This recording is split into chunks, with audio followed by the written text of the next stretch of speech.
Wannan bidiyon na mata ne kawai, idan har ka san kai namiji ne ka wuce, kar ka sake ka kalla. Gare ku mata, ko kin san yadda ake girmama namiji? Kar ki damu idan baki sani ba, dan yau zan faɗa miki, saboda shi namiji ba zai taɓa faɗa miki ko kuma ya koya miki yadda zaki baki girmama shi ba, kawai zai dinga expecting girmamawa daga gare ki. Yau zan faɗa miki hanyoyi 7 wanda zaki bi ki dinga nuna wa namiji girmamawa, ki sa ya zama sarki. Namiji baya rabuwa da mace saboda bata da kyau.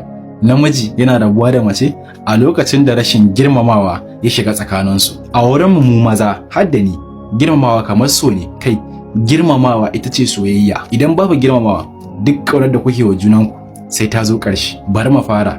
Hanya ta ɗaya wadda zaki bi ki nuna wa namiji girmamawa ita ce ki kasance mai ƙarfafa mishi gwiwa a wurin sana'ar shi, ba wai iya nasarar shi a wurin sana'ar shi ba ko kuma wurin aikin shi. Ita duniya da mutanen da suke cikinta za su yi alfahari da kai ne kawai bayan kayi nasara a rayuwa, amma ita girmamawa ana gina ta ne a late night.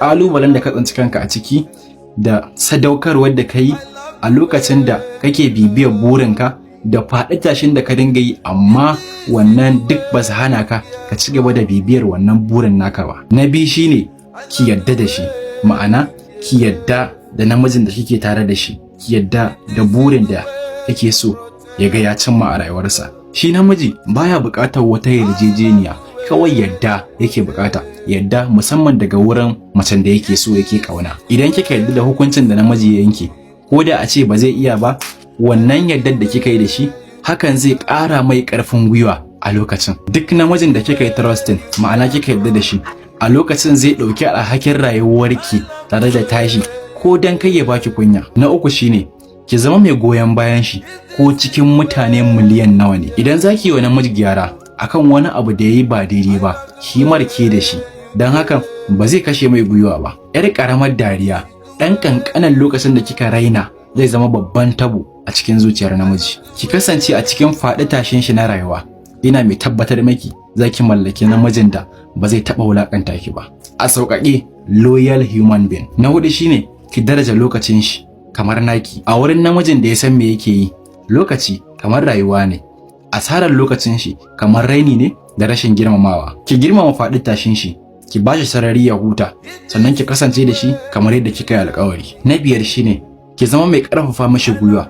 Kalamanki da kike rainawa suna da matuƙar muhimmanci da amfani. Salon yadda kike sarrafa muryarki wurin yi mishi magana yana da matuƙar amfani. Idan ma baki sani ba, ki sani yau. Idan namiji ya sauka daga kan layi, ma'ana yayi wani abu ba daidai ba, gyara cikin girmamawa da natsuwa yana sakawa ya jikin girmama shi. Idan kika kasance irin wannan macen, ki zai dinga kira da kwanciyar hankalin shi. Ki sani namiji yana matuƙar son kwanciyar hankalin shi, dan zai iya yin komai dan ya ga ya kula da wannan kwanciyar hankalin nashi. Na shida shine ki bashi sarari ya sha iska. Namiji baya samun natsuwa idan ana cece kuce da shi. Namiji yana samun natsuwa ne a lokacin da ya kasance shi kadai. Shirin namiji zuwa gym ko kuma yin wasan da zai ɗebe mishi kewa, ba wai nesanta kanshi yake daga gare ki ba, a'a, so yake warke daga abin da yake damun shi. Idan kika dame shi, zai ji a ran shi kamar kin takura shi, amma idan kika bashi sarari, nan da nan zaki ga ya warke, ya dawo yanda yake da, ya dawo gare ki da sabuwar soyayya wadda ma ta fita baya, wadda ma ta fi wadda yake miki a baya. Na 7 shine ki taya shi murna a duk nasarar da yayi, in ma karama ko kuma babba. Duk wani namiji yana ƙaunar duniya ta san shi, sannan duniya ta karrama shi, amma namiji ya fi ƙaunar ya ga matar shi ta karrama shi. Girmamawa a wurin namiji kamar iskar da yake shaƙa ne, idan babu ita babu namiji. Idan babu girmamawa a wurin namiji, ita kanta soyayya mutuwa take. Duk yadda kika kai da kyau, duk yadda kika kai da sura, idan kuma da girmamawa a zamantakewar ku, namiji zai bawa mace abinda baki taba tsammani a rayuwarki ba. Yawwa, gare ku mata, a cikin wannan 7 da na lissafa, wanne ne kuke tunanin maza sun fi darajawa? Gare ku ƴan uwana maza wanda suka tsaya suka kalla daga farko, saboda na ce idan kai namiji ne za ka iya wucewa. Kawai wannan wani abu ne daban. Shi ilimi yana da amfani, ko da a ce ba na jin daɗin ka bane ba, idan ka kalla zai ma amfani. Yanzu gare ku maza, wanne ne kuke tunanin ya fi muhimmanci a wurin mu maza? Saboda ni ma namiji ne. Zan kasance a cikin comment section.